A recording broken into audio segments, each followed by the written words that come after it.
Soyez abondamment bénis encore ce soir. Alléluia. Très content de vous voir ce soir. Je crois que le Dieu pour lequel vous avez fait le déplacement vous visitera au nom de Jésus. Amen. Nous avons commencé un enseignement, alléluia, depuis le 31 décembre où nous parlons de la gloire de Dieu. Alléluia.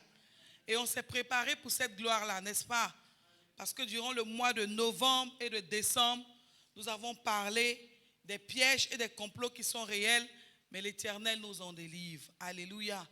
Et on a expliqué à chacun comment faire. D'abord, réaliser déjà qu'il y a un pouvoir que nous avons. Amen. Et comment faire pour récupérer ce pouvoir si nous l'avons perdu. Et nous avons fini, alléluia, le dimanche 31, au culte du matin, comment faire pour conserver ce pouvoir-là. Amen.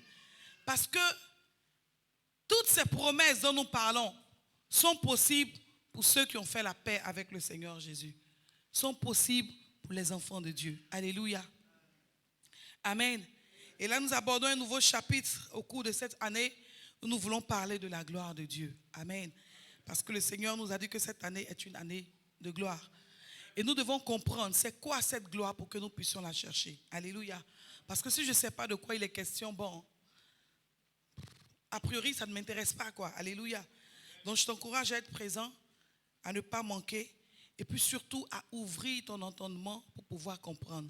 Alléluia. Tout changement réel commence par un changement de mentalité. Alléluia. Tous ces enseignements que nous donnons, c'est pour que vous puissiez changer votre mentalité. Alléluia. Comprendre qu'il y a bien plus que ce que nous croyons. Notre verset de base, c'est dans Jean 11, 40, où le Seigneur disait, je ne t'ai-je pas dit que si tu crois, tu verras la gloire de Dieu. Alléluia. Et que Dieu bénisse le serviteur de Dieu, Yann, qui a conduit tout à l'heure, et qui disait un truc important, que si tu ne crois pas, tu ne peux pas recevoir cette gloire-là. C'est quand tu crois que tu peux voir. C'est la condition que Dieu avait donnée à Marthe. Il dit, ne t'ai-je pas dit que si tu crois, tu verras la gloire de Dieu. Et devant eux, il a sorti leur frère mort, enterré depuis 3 jours, vivant. Alléluia.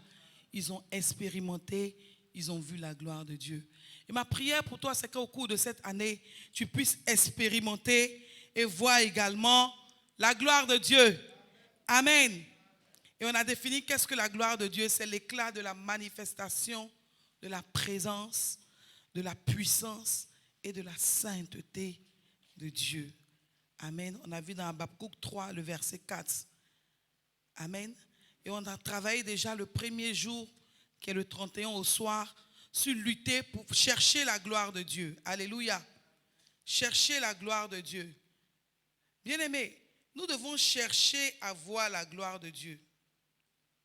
Si nous ne cherchons pas, nous n'allons pas voir. Alléluia. En temps pour chercher quelque chose, il faut avoir connaissance de la chose. Amen. On ne cherche pas comme ça dans le vide. N'est-ce pas? Si quelqu'un a perdu quelque chose que tu veux l'aider à chercher, la moindre des choses que tu vas demander, c'est quoi? Qu'est-ce que tu as perdu? Ou bien qu'est-ce que tu cherches, n'est-ce pas? Et c'est quand la personne te dira, je cherche telle chose, telle ou telle chose. En fonction de la valeur de la chose, c'est là que tu vas te mettre à chercher avec elle. N'est-ce pas? C'est bien ça, n'est-ce pas? Tu vas quelque part et puis quelqu'un est en train de renverser tout, tu cherches quoi? La personne te dit que bon, je cherche une tomate qui est tombée. Bon, ça n'a pas de sens, quoi. Bon, une tomate, ça n'a rien d'important. Mais, je dirais plus pour nous les femmes, quand tu vas en dire qu'elle mélange tout, tu cherches quoi? Ah, j'ai ma boucle d'oreille en or qui est perdue, je suis en train de chercher. Tu connais la valeur, tu vas te mettre à elle pour chercher. Pourquoi? C'est quelque chose qui a de la valeur. Alléluia. Donc, bien aimé, pour chercher à voir la gloire de Dieu, il faut connaître c'est quoi la gloire de Dieu. Alléluia.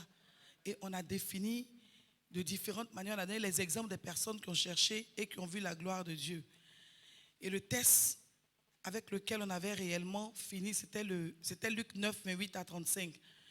Le jour de la transfiguration, Jésus est monté sur la montagne. La Bible dit qu'il est parti avec 3 de ses disciples. Amen. Qui étaient fatigués. Alléluia. Fatigués certainement parce que Jésus courait partout avec eux. Ils allaient par-ci, ils allaient par-là, ils faisaient beaucoup de choses. Mais la Bible dit qu'ils étaient fatigués et apaisantis par le sommeil. Amen. Mais la Bible mentionne quelque chose sur lequel j'ai mis l'accent. La Bible dit, s'efforçant d'être éveillés. Alléluia. Ils ont vu la gloire de Dieu. S'efforçant d'être éveillés.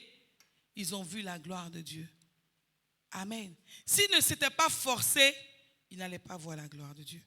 Et je prie qu'au cours de cette année, vous puissiez vous forcer d'être éveillés afin de voir la gloire de Dieu. Amen. Aujourd'hui, on va voir comment se manifeste la gloire de Dieu. Déjà, on a défini la gloire de Dieu. Ah, tu as enlevé le texte, il faut le remettre.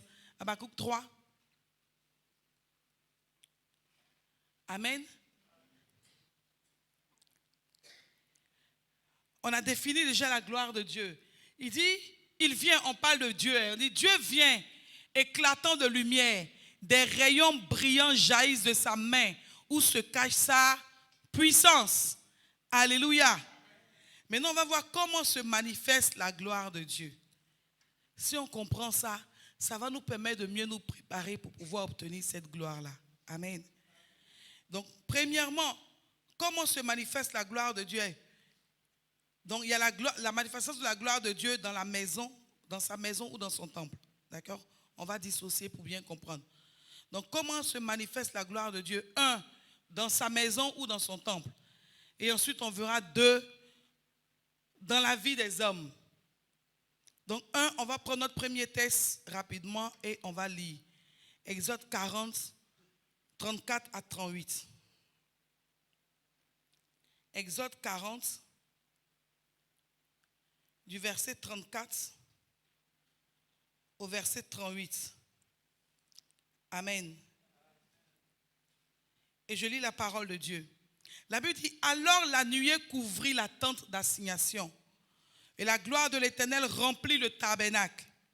Moïse ne pouvait pas entrer dans la tente d'assignation parce que la nuée restait dessus et la gloire de l'Éternel remplissait le temple.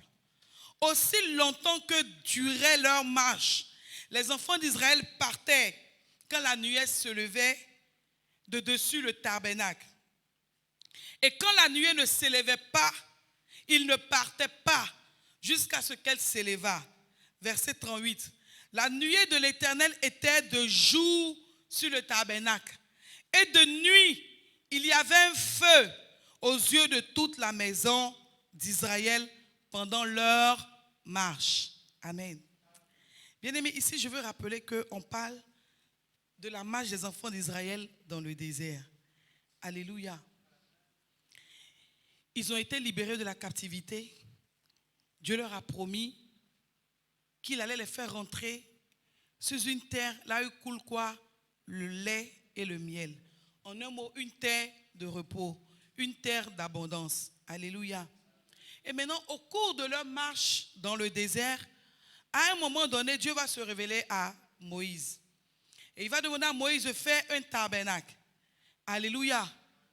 Et dans ce tabernacle, il va donner les dimensions. Il va donner tous les détails. Et alors qu'il donne la vision à Moïse, il va dire à Moïse d'aller voir Betsalil et Oholiab parce qu'il a mis en eux l'esprit de créativité et d'invention. La capacité de pouvoir tailler les pierres. Et Moïse a eu la vision, mais c'est Betsalil et Oholiab qui vont exécuter le tabernacle. Amen. Bien aimé, la Bible dit quelque chose d'important. Quand ils ont fini d'exécuter le tabernacle, alléluia, le Seigneur va dire à Moïse de le prendre et de le mettre hors du camp. Amen. De le mettre hors du camp, et une fois que ce sera hors du camp, ça sera un lieu de rencontre. C'est pour cela que la Bible appelle ça la tente d'assignation, qui veut dire lieu de rencontre.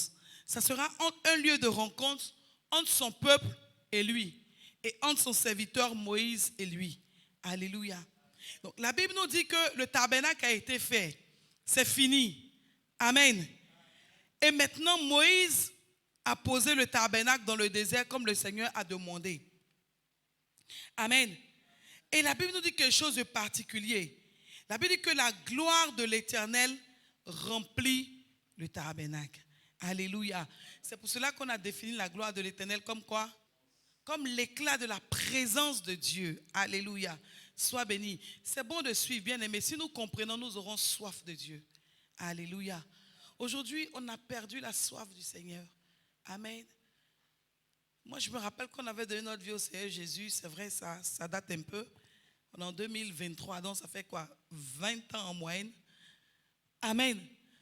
On avait une soif de Dieu. J'habitais à Angré, ici, Mahou, avec ma soeur. Et l'église où je partais était à Bobo. À Bobo, deuxième arrêt. Bon, on connaît un peu à Bobo comment c'est. Bon, c'est vrai que maintenant, ça a changé depuis quelques années. Mais quand je vous dis 20 ans en arrière, vous savez ce que c'est qu'à Bobo. Vous savez, tellement j'avais la soif de Dieu, j'ai pris mes affaires, j'ai déménagé à l'église. Amen. Au point où ma tante a dit qu'elle va venir prendre l'homme de Dieu pour le mettre en prison. Mais il y avait une soif. Il y avait une soif de Dieu qui faisait que on cherchait Dieu de jour comme de nuit. Alléluia. Et je prie que cette soif-là te soit communiquée. Alléluia. Cette génération n'a pas vraiment soif de Dieu. Parce qu'il suffit de rien pour qu'on lâche la main du Seigneur. Il suffit de rien pour qu'on trouve des raisons. Oh, telle personne m'a déçu, telle m'a déçu. Écoutez les amis, c'est les hommes qui vous ont déçus, ce n'est pas Dieu qui vous a déçus. Alléluia. Nous, il y a un prophète qui nous a escroqués. Et quand je parle d'escroquerie, ce n'est pas escroquerie de 1 million, 2 millions. Hein. L'argent qu'on dit l'argent. Dès que l'argent rentre dans notre main, il a une nouvelle prophétie. Il a une nouvelle prophétie. Dieu a dit, Dieu a dit. Alléluia. Quand Dieu a ouvert nos yeux, on s'est séparé de lui. Mais on ne s'est jamais séparé de Dieu. Alléluia. On a fait la différence entre le pasteur qui nous a escroqués et Dieu qui ne nous a pas escroqués. Écoutez, je vais dire à quelqu'un ce soir, c'est les hommes qui vous ont déçus, ce n'est pas Dieu qui vous a déçus. Amen. Et quand tu as rencontré véritablement le Seigneur, tu sauras faire la différence entre ce que les hommes te font et ce que Dieu te fait. Alléluia. Un pasteur n'est pas Dieu. Une prophétesse n'est pas Dieu. Un serviteur de Dieu n'est pas Dieu. Alléluia. Un frère en Christ n'est pas Dieu. Un ouvrier dans l'église n'est pas Dieu.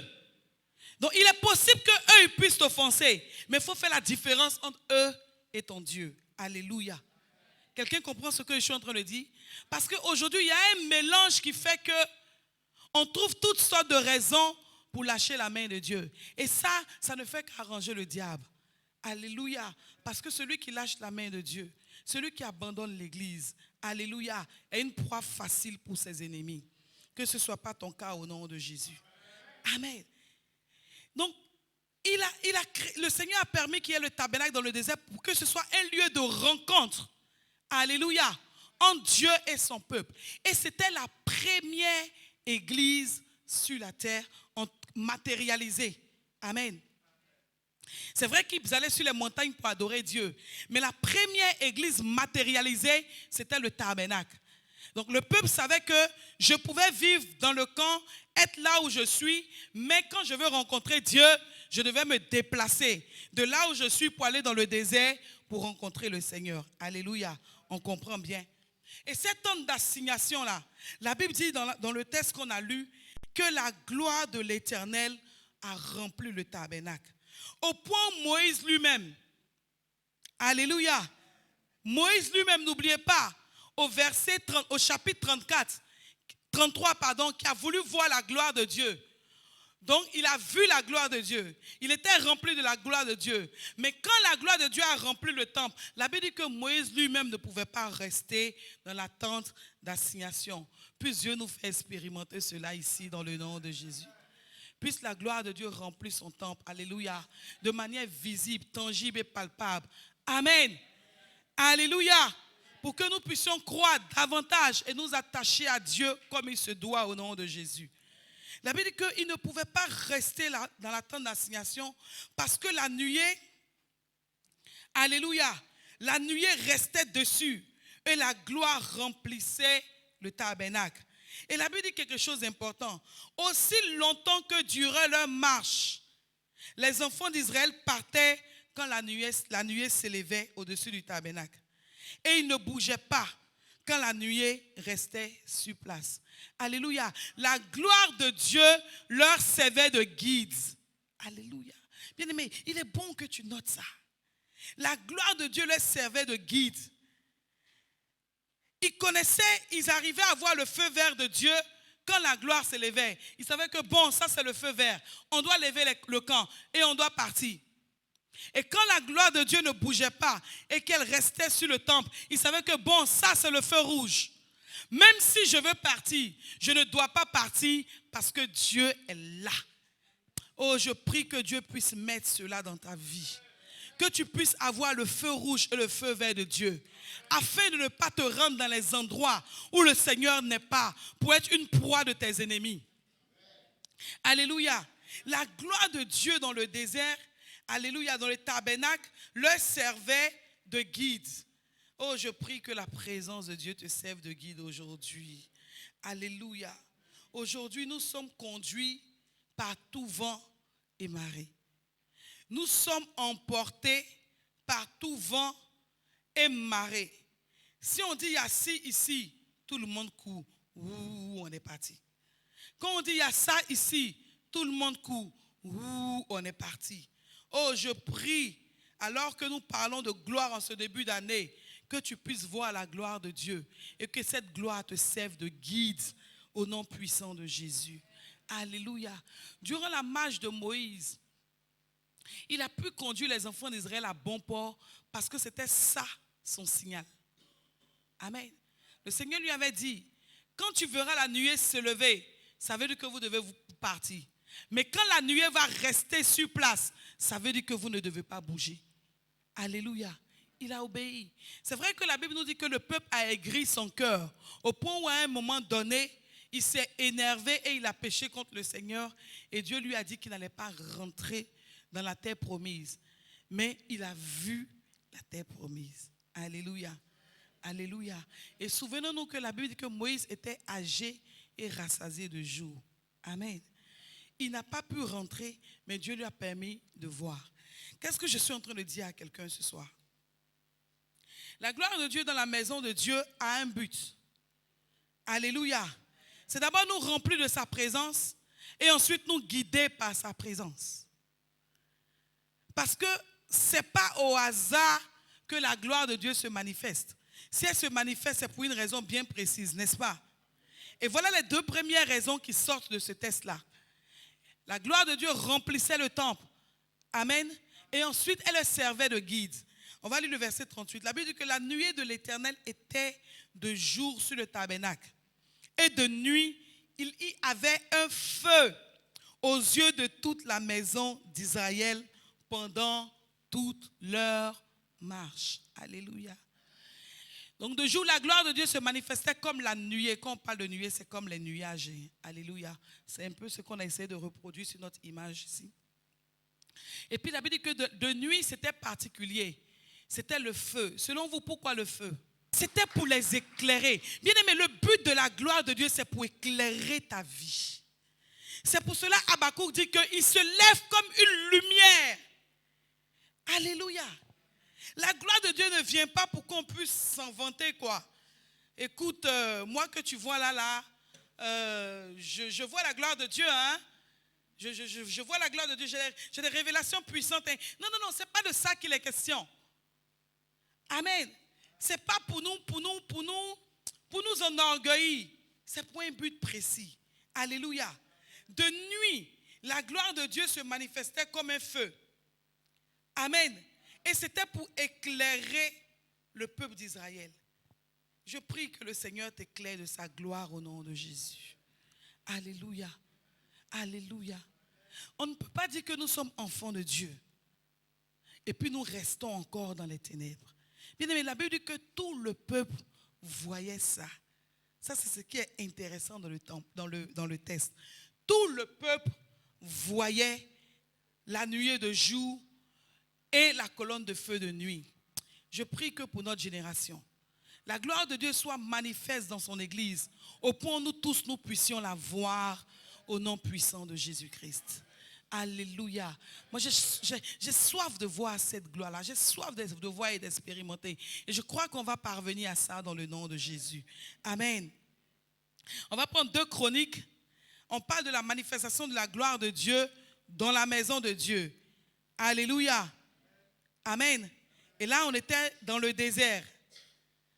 On était dans le désert. Là, on va quitter le désert. On était dans le désert avec le premier temple.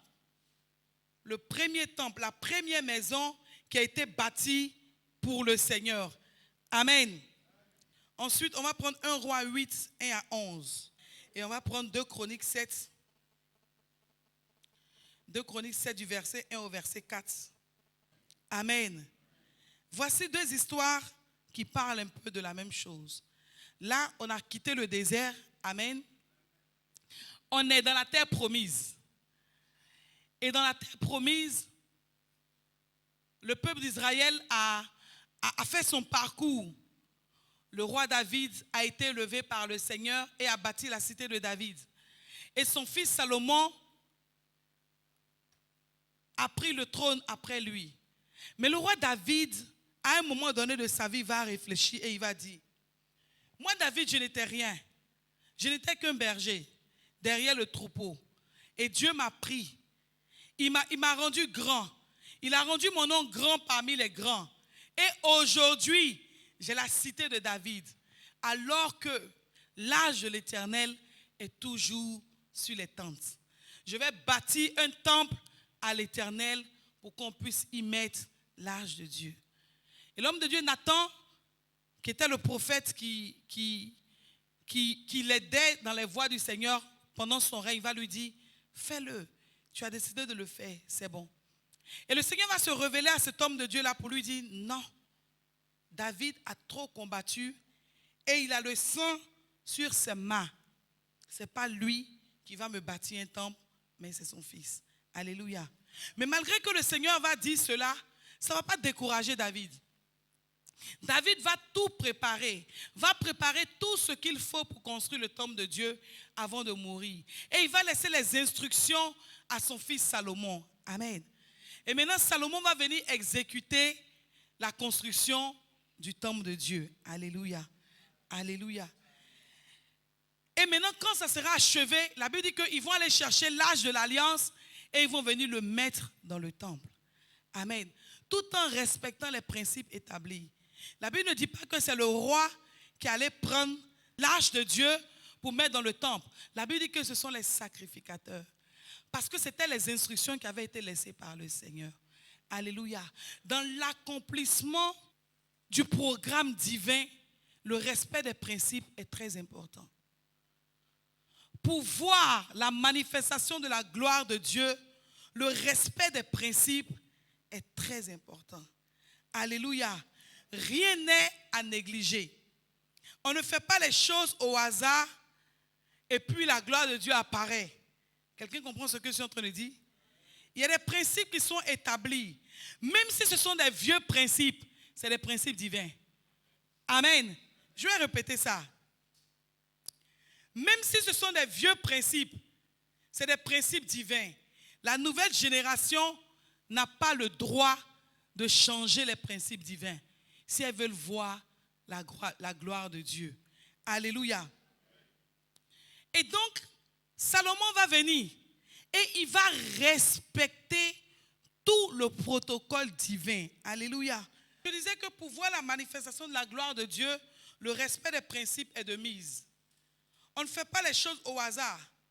Ou bien on ne trouve pas que non, c'est trop vieux, c'est plus adapté à cette génération. Il faut qu'on modernise les choses. Non.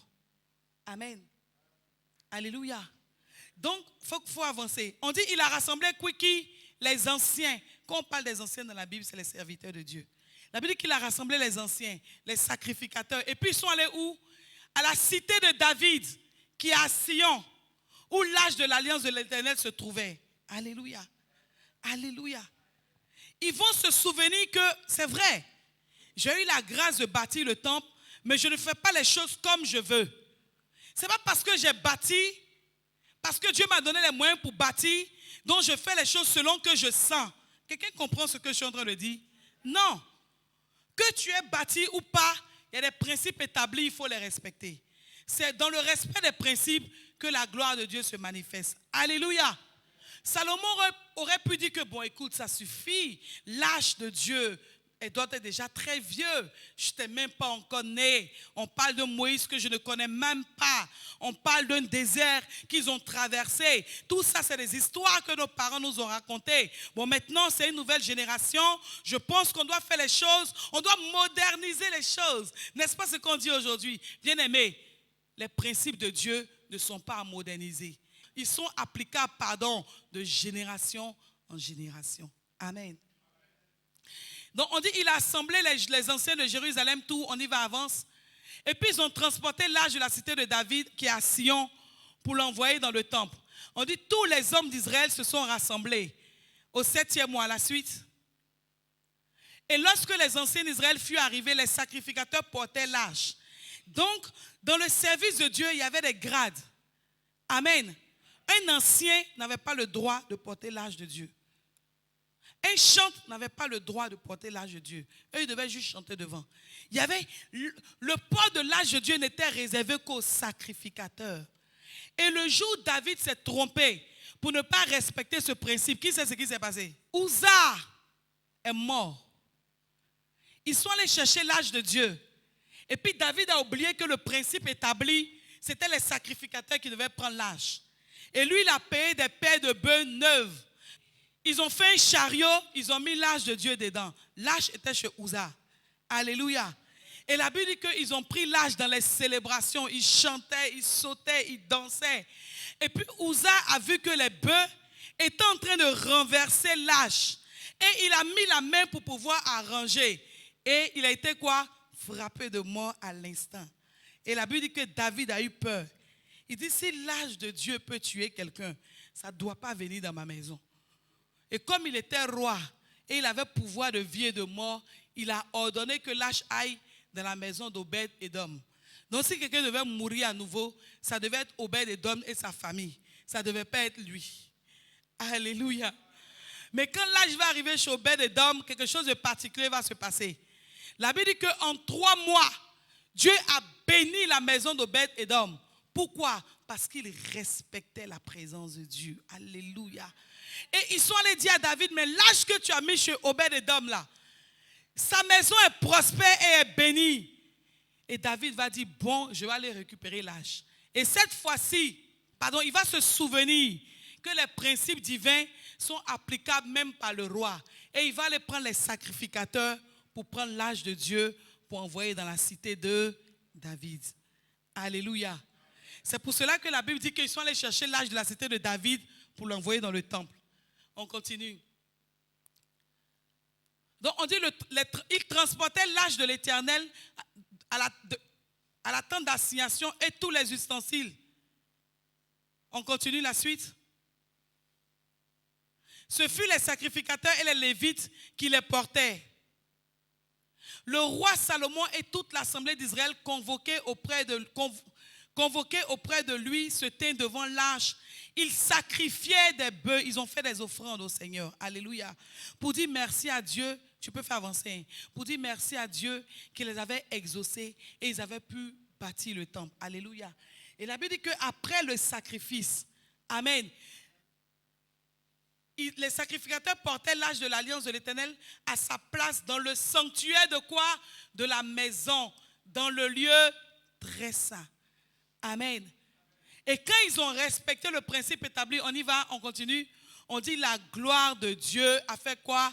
A rempli la maison de Dieu. Qu'est-ce que je suis en train de dire? Si nous voulons voir la gloire de Dieu, nous devons respecter les principes établis par le Seigneur.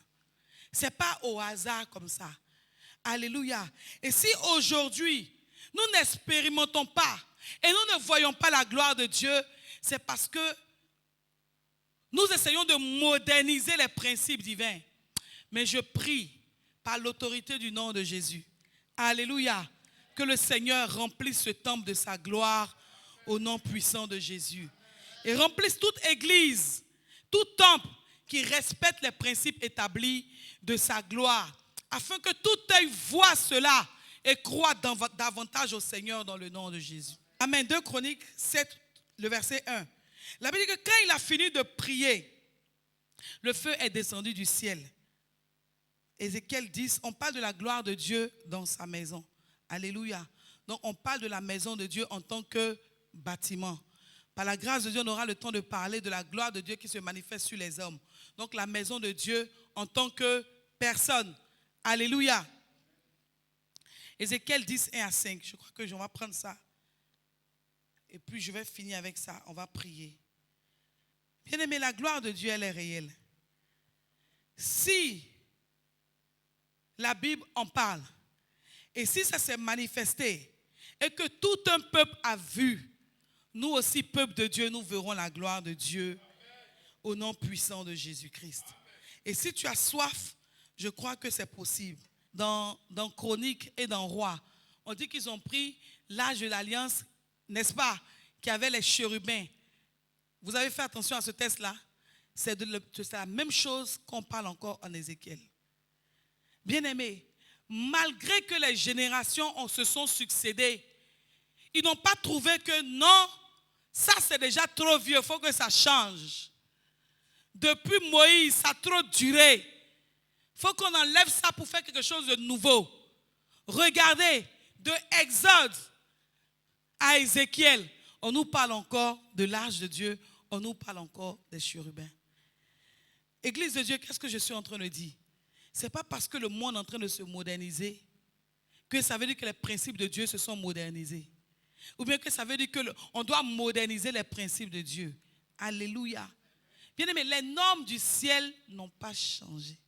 Même si le monde change, même si les générations changent, même si les peuples changent, les normes du ciel n'ont pas changé. Ça reste les mêmes. En Ézéchiel, Dieu veut manifester sa gloire. Et il s'appuie encore sur le chérubin qui avait été déposé dans le temple, mais pris de l'arche fabriquée par Moïse. Alléluia. Bien-aimés, ne cours pas avec cette histoire de modernisation et de transformation ou de changement même de la Bible sous prétexte que c'est trop vieux et que Dieu se serait trompé, qu'on doit changer les paroles de la Bible parce qu'elles sont trop dures. On doit les rendre modernes. Vous savez déjà de quoi je parle. Alléluia. Ne cours pas avec ça. Les normes du ciel n'ont pas changé. Ça reste les mêmes. Amen. Et Dieu veut révéler sa gloire en Ézéchiel. Il s'appuie encore sur l'élément qui est dans le temple. On parle de chérubin. Alléluia. Et il va donner les instructions à l'homme, on va dire à l'ange qu'il a envoyé. Et il lui dira de prendre des charbons ardents. Je suis au verset 2, la partie B. Et de les répandre sur quoi? Sur la ville. Oh, je prie que la puissance de Dieu soit répandue sur la ville, sur le pays, afin que ceux qui doutent de la véracité de la puissance de Dieu puissent voir et revenir au Seigneur dans le nom de Jésus. Alléluia. Jusque-là, on était dans un petit groupe. Amen. C'était le petit peuple d'Israël dans le désert. Ensuite, c'était le petit royaume que Salomon gérait. Maintenant, on arrive en Ézéchiel. Dieu veut se révéler davantage. Alléluia. Et il va dire à l'ange, prends les charbons Adam. Alléluia. Et puis répand sur toute la ville. Oh, je prie que la puissance de Dieu soit répandue dans toute la Côte d'Ivoire, dans toute la ville, en tout lieu, afin que tout œil voie la gloire de Dieu et revienne à Dieu dans le nom de Jésus. Amen. Et maintenant, il donne les détails de comment la gloire de Dieu, alléluia, la nuée a rempli le parvis, qui est l'entrée du temple déjà, le premier degré. Et la gloire de l'Éternel s'élève au-dessus des chérubins et se dirige vers le seuil de la maison. La Bible dit que la maison fut remplie de la nuée et le pavé fut rempli de la splendeur de la gloire de Dieu.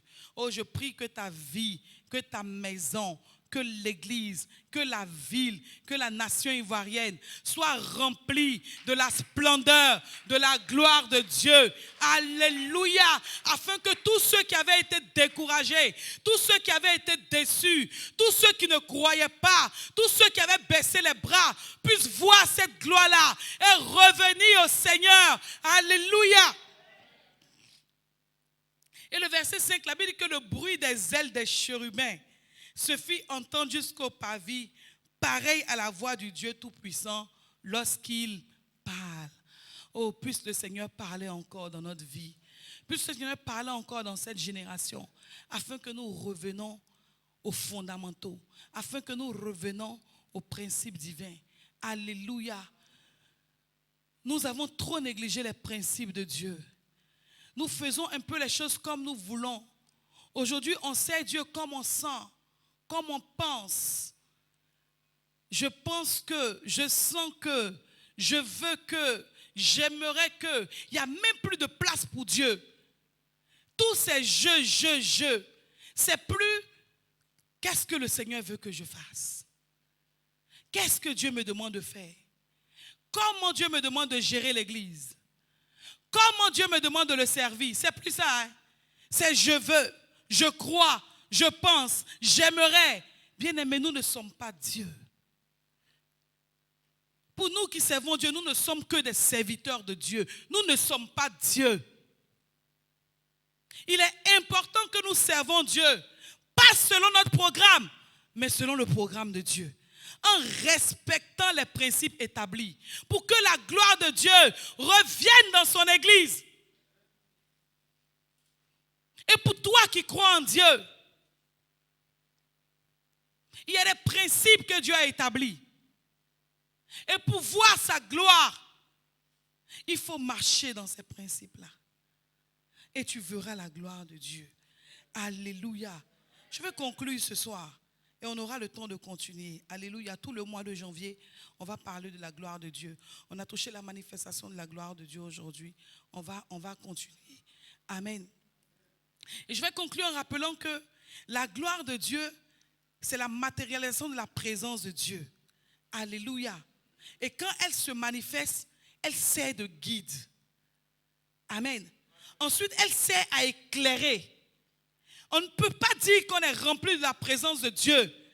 Et puis on fait les choses comme bon nous semble. Alléluia. On fait les choses comme bon nous semble. On va où bon nous semble. Surtout quand Dieu nous a donné la grâce d'avoir les moyens. C'est terminé. C'est quand je me lève que je démarre mon véhicule pour aller où je veux. C'est quand je me lève que je prends mon passeport pour aller prendre un visa pour voyager. Bien aimé, ce n'est pas comme ça. Nous, on avait prévu un voyage dans la semaine. On devait partir, je crois, depuis hier avec la famille. Et il y avait comme le feu rouge de Dieu dans mon cœur. Ce n'est pas le moment. Ce n'est pas le moment. Et je dis à mon mari, je ne sens pas ce voyage-là. Et je veux obéir au Seigneur. C'est vrai, on a les moyens, on peut partir où on veut et quand on veut. Mais je ne sens pas ce voyage-là. Et je n'aimerais pas qu'on aille se cogner la tête quelque part. Et gloire soit rendue à Dieu. On a annulé le voyage. Alors que les valises ont été faites. Hein. En ce moment même, les valises sont déposées chez nous à la maison. Mais on a annulé le voyage. Pourquoi? Parce qu'on ne sentait pas qu'on devait partir. Et qu'est-ce que je suis en train de te dire? Si tu as la présence de Dieu en toi, si du moins tu dis que tu as la présence de Dieu en toi, il faut te laisser guider par cette présence-là. Alléluia.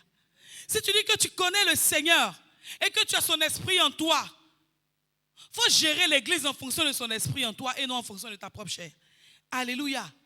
Et en ce moment-là, on peut vivre ce que nos ancêtres ont vécu. La manifestation de la venue, de la présence de Dieu. Amen. Et je vais donner un témoignage. On était à Cotonou, je ne sais plus trop, ça fait combien d'années. Je sais que je n'avais pas mes 2 derniers enfants, donc ça doit dater peut-être de 3 ou 4 ans. Et puis je prêchais sur la puissance du Saint-Esprit. Je prêchais sur les différents niveaux du Saint-Esprit, de la manifestation du Saint-Esprit. C'était une semaine de séminaire, on était en jeûne. Et puis on a fait le jeûne, je crois, l'avant-dernier jour. On a fini, on a fait la prière, le Seigneur s'est manifesté. Et puis on est monté à la maison. Parce que là-bas, on a construit l'église de sorte que on a un appartement au-dessus et puis l'église en bas. Et quand on est monté, il y a ma belle-sœur qui était déjà montée avant moi. Et elle a vu la nuée. C'était comme une fumée. Quand on parle de nuée, ça ressemble un peu à la fumée. Dans un coin de la maison comme ça. Tu peux faire monter ça, on a déjà fini. Dans un coin de la maison comme ça. Et elle est montée la première. Donc elle a vérifié est-ce que le gaz n'est pas allumé, tout et tout. Elle a vérifié, il n'y avait rien. Donc elle était assise. Le temps qu'on finisse de recevoir les gens, j'étais avec maman Sarah qui est témoin. Le temps qu'on finisse de recevoir les gens, tout, quand nous on est montés, j'avais juste besoin de me relaxer. Je me suis juste jetée dans le fauteuil. Et puis elle dit, Tata Marina, regarde dans le coin de la maison, là-bas, il y a la fumée. Je dis, ah bon? J'ai lu, mais je n'avais jamais expérimenté. Donc je n'avais pas compris dans un premier temps. Je dis, ah bon? Et puis je suis allée regarder. Je dis, le gaz n'est pas allumé. Elle dit, non, j'ai déjà tout vérifié. Et puis, je suis allé comme ça pour toucher. Mais moi, je suis montée avant maman Sarah. Donc, je regardais, je dis, ça, c'est la gloire de Dieu. Ça, c'est la manifestation de la présence de Dieu. Ça avait pris tout le coin. Voilà un angle comme ça. Ça avait pris tout l'angle. Et on était assis quand maman Sarah est montée. Je dis, maman Sarah, regarde là-bas. Regarde, ça, c'est la présence, c'est la gloire de Dieu. Alléluia. Après, il y a mon beau qui est arrivé. C'est qu'il y a sur tous ceux qui rentraient là. Je leur disais, regarde. Et eux tous, ils avaient la même réaction. Est-ce que le gaz n'est pas allumé? Alléluia. Bien-aimés, je vous prêche quelque chose qu'on a expérimenté. Alléluia. Et alors que Dieu parle de sa gloire en cette année 2024, c'est qu'il veut se révéler à nouveau. C'est qu'il veut se manifester à nouveau. Alléluia. Et il ne parle pas en vain. Quand il parle, c'est pour agir. Même pour ça, il faut croire. Moi, je crois parce qu'on l'a expérimenté au niveau de Cotonou. Et on s'est assis, on a commencé à contempler. Ça nous a pris près d'une heure, hein, c'était là. Il suffit que quelqu'un monte, on dit regarde là-bas, regarde dans le coin, regarde ce qu'il y a. On était assis, on contemplait. Alléluia. C'est réel, c'est la vérité, ça existe. Si tu as soif, tu vas expérimenter dans le nom de Jésus.